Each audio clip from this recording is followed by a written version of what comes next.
This is a piece that I wrote a few years ago for a presentation that I did in the city of Savannah, Georgia. And it was written trying to encapsulate a life that was extraordinary, to say the least. This is my humble effort to share a brief kind of synopsis of the extraordinary life of Frederick Douglass. I'm speaking to you with headphones on, so you're going to have to take an imaginative trip through time and imagine Frederick speaking without headphones or with, and just give me that creative license. Obviously, we're all trying to negotiate through this COVID moment. But nevertheless, this is a recitation of Frederick Douglass' life. My name is Douglass, Frederick Douglass. I was born in Talbot County on the eastern shore of Maryland in the year of our Lord, 1818, or so it is believed. My mother, Harriet Bailey, was a slave, and I, as her son, inherited the bitter mantle of that debased and inhuman condition. We were separated when I was but an infant, and I saw her infrequently until she died, when I was a child of some 7 years of age.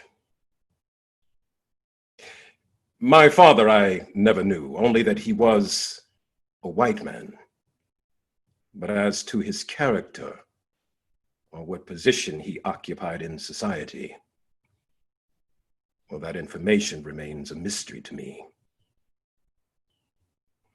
Of course, given the liberty with which slaveholders imposed their will on the virtue of their female property, it is likely that he was an overseer or a plantation owner.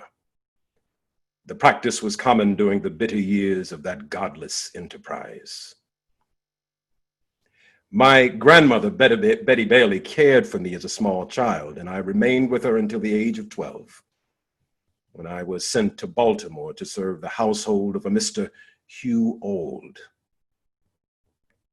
It was there, under the watchful eye of Mr. Auld's wife, Sophia, that my formal education began.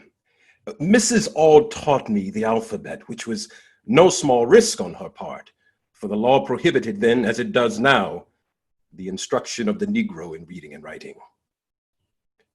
When Mr. Auld discovered what his wife was doing, he expressed his disapproval, saying that by acquainting me with the written word, Mrs. Auld was planting within me the seed of freedom.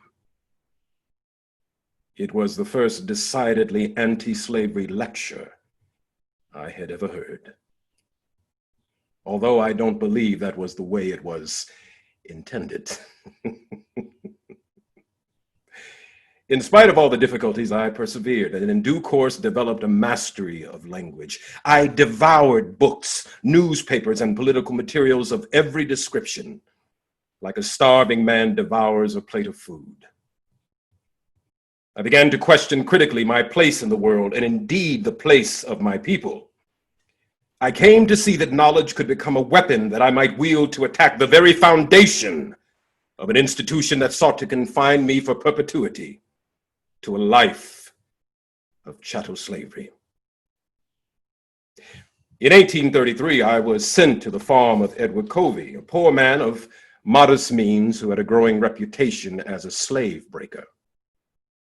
I was thought to have gotten above myself by learning to read, and it was assumed that Mr. Covey could effectively put me back in my proper place. I was beaten nearly every day.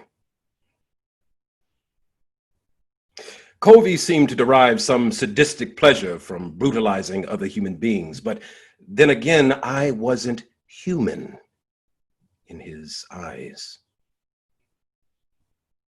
To him and to millions like him, my condition was more closely associated with that of a horse or a pig or a dog.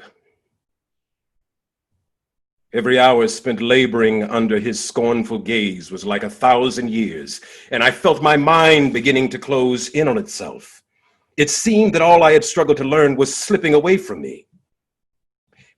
One day, Covey attempted to beat me for some infraction that I cannot now recall.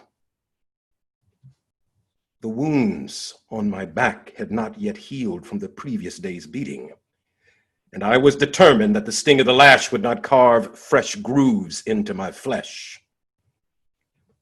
Covey raised his hand to strike me, but I grabbed him before the blow fell. You see, I was only a boy of 16, but my body had grown strong from the years spent laboring on the cotton and tobacco fields. We struggled for some time, but eventually I overpowered him. He never attempted to beat me again. On that day, I was no longer a boy. You see, I had become a man, and I knew that I would die before I ever surrendered my dignity or my self-respect again. I was 22 years old when I gained my freedom. I was working on the docks of Baltimore and disguised as a sailor and carrying the identification papers of a free black seaman. I absconded by train and steamboat to New York City, settling eventually in New Bedford, Massachusetts. One day, while attending a meeting of the Bristol Anti-Slavery Society, I became acquainted with a Mr. William Lloyd Garrison. Oh, I do not have words to describe the admiration this remarkable human being roused in me. Suffice it to say that no face and form ever impressed me with such sentiments of the hatred of slavery as did those of William Lloyd Garrison. I was transfixed by the power and sublimity and passion of his oration. It was during a subsequent meeting of this same organization that I was asked to speak about my life as a slave. I was so nervous, my knees shook beneath my trousers, but I steadied myself and told my story. As I spoke, I felt very strongly that I was giving voice to the millions of enslaved brethren who toiled silently across this vast land. To my surprise, the crowd liked what I had to say and rewarded me with a standing ovation. I was encouraged to become an anti-slavery lecturer, and I traveled throughout the Eastern and Midwestern United States as a featured speaker of the American Anti-Slavery Society. In 1845, my autobiography was published, Narrative of the Life of Frederick Douglass, an American Slave.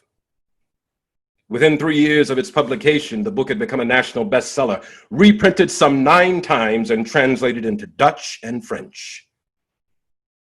As a result of this success, I was invited to travel to Ireland and London, where I lectured to enthusiastic crowds at every stop. I thought of how far I'd come from my days on Covey's farm, where I thought that I would surely die, to speaking to thronging crowds throughout the United Kingdom.